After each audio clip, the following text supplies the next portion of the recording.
we got another segment of Chakotay's Odyssey featuring the adventures of Janeway. Okay. Star Trek Voyager Season 2, Episode 12. This one is called Resistance. Okay.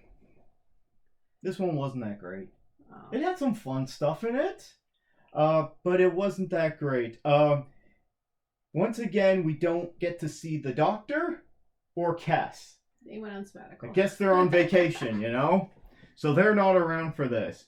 This is, it's mostly a Janeway episode. Oh, but we it's haven't got had many of those. This is only the second one, really, that focuses on Janeway. But she is the main star because she's in every episode I know, anyway, but right? there hasn't been... Yeah, it's strange. But as the captain, she always has a prominent role.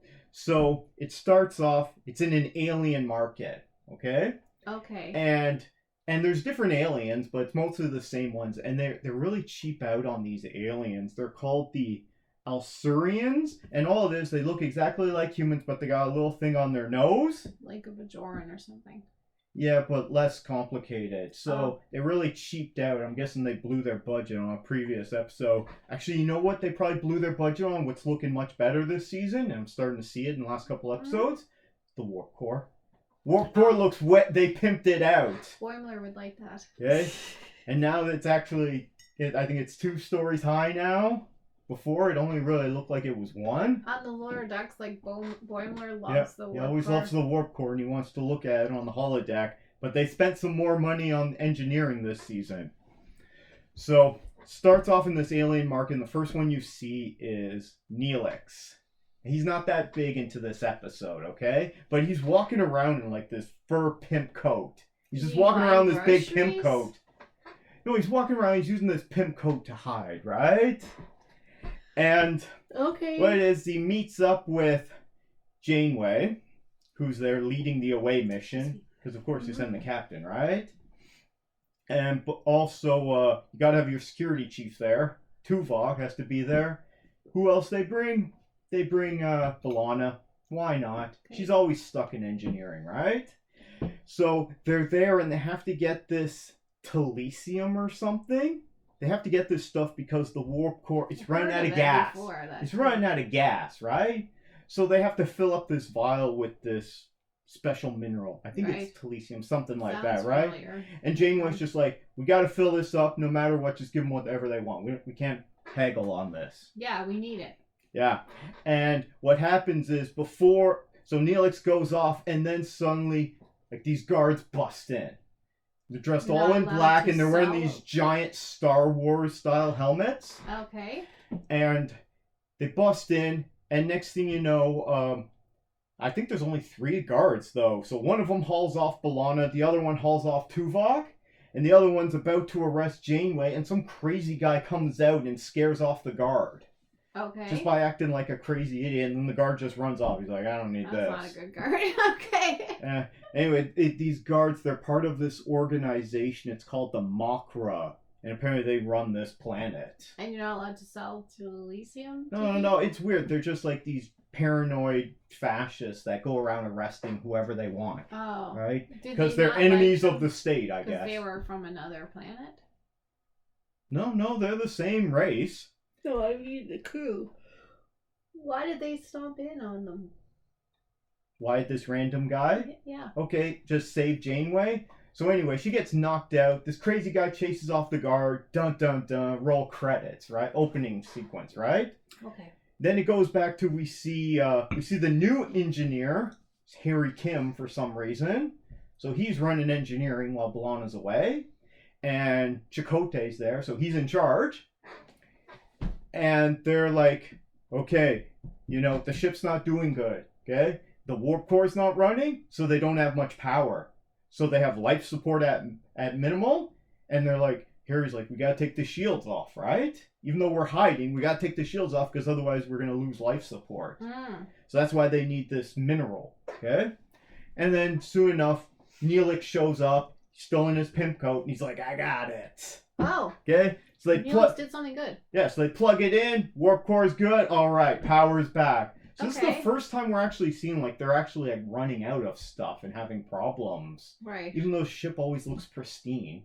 I don't think they did a good job of that for this series. Like, just showing how, like, the erosion Well, of resources. Remember, like, in that first couple episodes there, the caretaker, like, destroyed their ship. Yeah, they got shot a lot. Then it was perfect, like, 10 minutes later. Guess they fixed it. Even her hair. They got out there and patched it up, you know? It was just silly. Like, that didn't make much sense. So what happens is Neelix gets away, and he's like, oh, they got captured, right? Mm-hmm. So Tuvok's got to take command, and he's got to go talk to these Makra guys, right?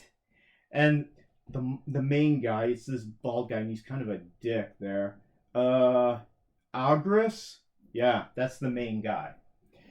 So he's just talking to them because they hail them. Apparently, it doesn't show that they have ships, but they have this really sophisticated satellite, surveillance system around their planet, and it's really good. So that they can spy on when people come. Yeah, so they can. So as soon as someone comes, like they come from behind a moon or something, right? Right. And then they see them immediately and hail them, and they're like, "Oh, we haven't heard anything about your missing crew, man.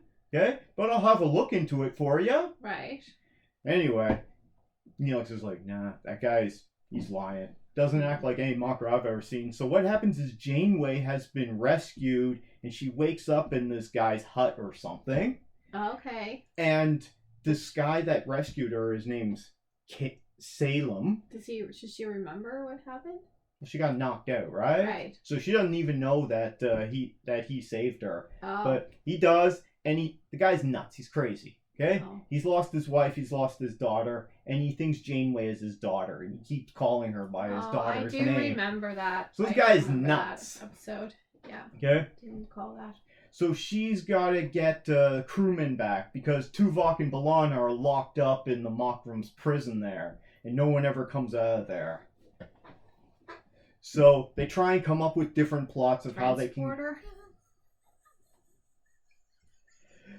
Well, not to state the obvious. Yeah, just beam them out, right? Well, the one with all the thoughts is B'Elanna, and she's in jail, so I guess no one can. Well, they can't beam them out because they've taken away their comm badges. They didn't still lock on them. They don't need comm badges. But how do you know which one's which? They're the ones that are human.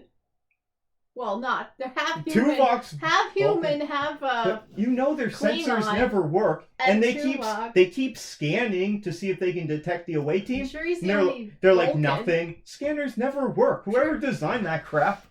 And their tricorders don't work. I mean, whoever. There's probably he's the only guy on the whole planet. Yeah. That's a Vulcan. Yeah, he is. Anyway, and he gets hauled away at one point, tortured like he's Han Solo in Empire Strikes Back. Oh, yeah. And he then doesn't get stuck in carbonite. No, Yeah. they haul him back, and B'Elanna's all pissed off, and he's all busted up, and they're not saying anything because they keep asking him about this resistance. They don't know anything about that. Right. Because these Makra government people, they're just so paranoid about everything. Right. So they're just making up crap. In the end, what happens is Calum has to team the guy who saved Janeway. They team up, and then she teams up with the Resistance to go and she can't get in by force. So you know what she does? What? She decides she's gonna whore herself out to the guards. Oh God. So they can knock out the guards, and it works. Okay. So she's doing her thing. They get into the prison. They knock out the power at one point, even though Chakotay and, not Neelix, I guess Harry Kim, they're like, okay, we gotta get them out. At one point, they're just thinking about using a tractor beam, and then the Makra start firing on them from the planet. Yeah. So apparently they're spying on them, and can hear what they're up to, but they never really go back to it. They just keep plotting along. Doesn't really make any sense. But you know who they send in to rescue everyone? Who? Tom Paris, because he's going in solo.